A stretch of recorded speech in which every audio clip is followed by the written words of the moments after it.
Joe Steele. Thanks for joining me on the Steel Mindcast. Now, this video is grounded and originated in blades. My love of blades. I am a blade addict. I'm into knife craft, sword craft, pretty much everything with a sharpened edge on it is what I'm into. And that's what this channel was kind of built on many years ago. But lately, I've been doing some more different types of videos, these types of videos, these informational types of videos that I wanted to add into the channel as well. So if you are new to this channel, you're going to see a lot of blades, a lot of reviews and demonstrations of my experience in the blade market, including sword craft, knife craft, sword maintenance, sharpening, all the fun stuff that we blade lovers love to talk about and see. But if you're into topics of humanity, just really interesting things about ourselves in the past, present, and future, the extraordinary stuff of our lives, and interesting things about our behavior and our interaction with each other, then you've come to the right place, and please enjoy the next video. So guys, this is the second version, or the second part rather, of Philosophy of Stoicism.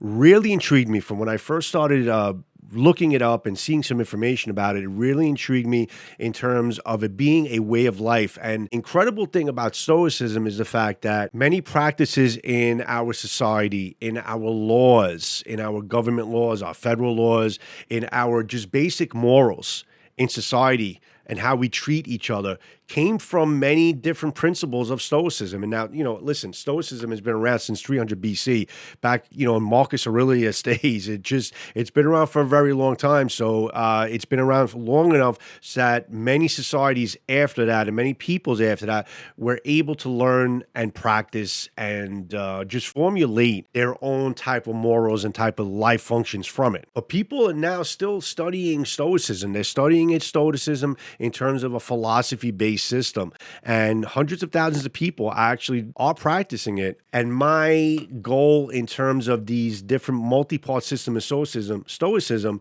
is to give you all the basic principles of Stoicism and to see how they teach it and how they expect people to live by it. And maybe you can get something from it, and maybe it could help you live a different life with a different set of morals. And if not anything else at all, I think it's just mad interesting. So the first part, I had discussed wisdom, and that was a great principle of Stoicism. And I'll leave a link at the end of this video and also down below if you wanted to see the first part. It'll all go into a playlist when I'm pretty much done with it.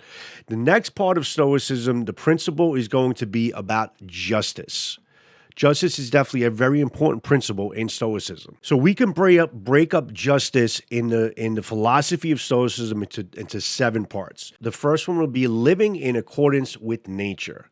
Now, basically what they're saying is that Stoics believed that justice is a natural virtue, and living justly means aligning yourself with the natural order of the universe. Now, what I think they're trying to say there is, what I take from it is the fact that learn your place in society, learn where your place is important, whether it be as a worker or part of a group or part of a very important group or part of a family system. Learn your place in the universe and learn what you contribute with nature. What is your contribution? It may be a specific job that you have to do, and you need to have principles in terms of getting that job done, because that job may be important to many different people that benefit from your job. Maybe being part of a family and knowing that your siblings and your spouse are going to be safe, that comes into a principle. Within a principle of justice is to know what your duties are and what is required of you, and generally knowing what your place order is in your universe or the universe in general. The next one is going to be fairness and impartiality. Justice requires treating everyone equally and impartially, avoiding bias or favoritism. In terms of justice, there cannot be any type of a bias. Now, obviously, any types of prejudices or bigotry or anything like that are pretty much obvious. But even like, let's just say you have a thing for redheads, you don't like redheads, or you don't like this type of person, that type of person. There cannot be any type of biases or favoritism or favorite type of people or anything like that when it comes to justice. Everyone needs to be, you need to treat everyone equally. And in terms of just the circumstance and the situation at hand, if you start adding in biases or anything like that, according to Stoicism, that you're going against the Stoic value of treating everybody fairly, regardless of their background or anything else that might favor them in a certain way in your own personal opinion of things. You need to be Switzerland. You need to keep a flat line. The next is kindness and compassion.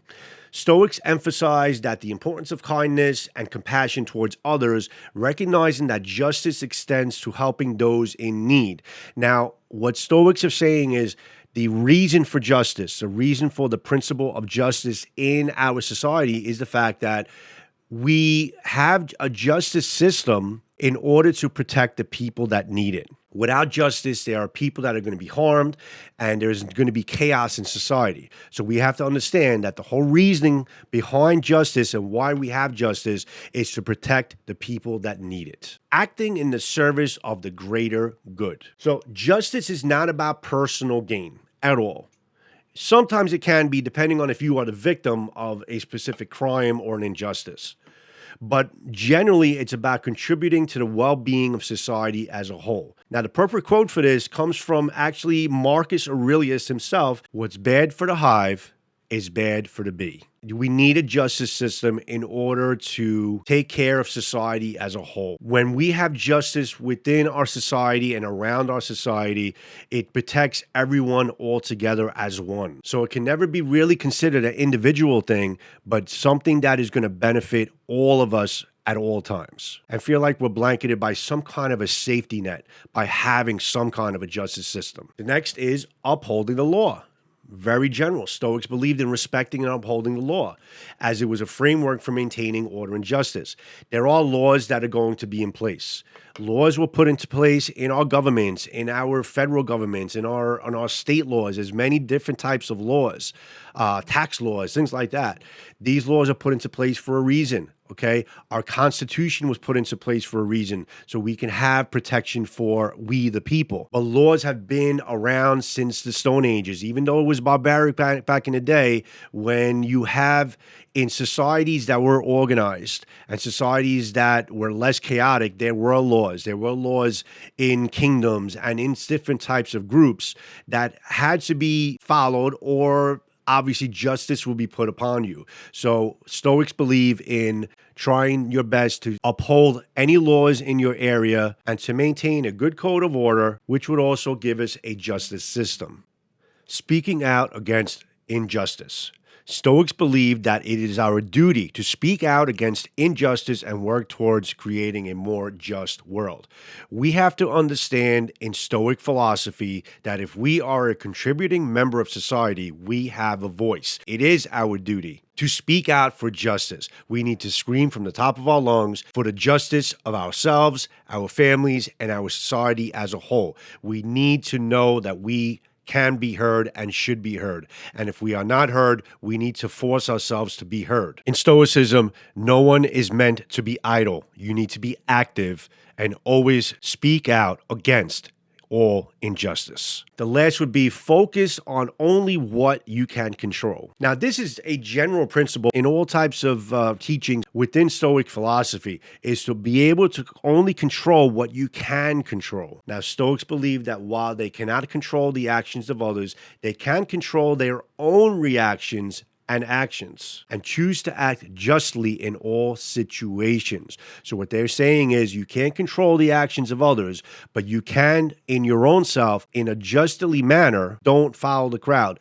Know what's moral and what it's right, and follow your own code and be faithful and strong to your own code, and do not follow the group, even though it may feel like it's a cool thing to do, or it may be something that you feel like is more liberating. You have to have a strong moral code that you need to follow. And if everyone did this in society, nobody be breaking laws and there wouldn't be need for a justice system. But the fact that it is such a very hard thing to go through in Stoicism in terms of justice, this is why we have to have a justice system, and these principles have to be in play. If we can take anything from Stoicism at all, it's the fact that living in the code of Stoicism may be actually an optimal type of society. Now, obviously, it's in reality, we can't live along these guidelines at all times.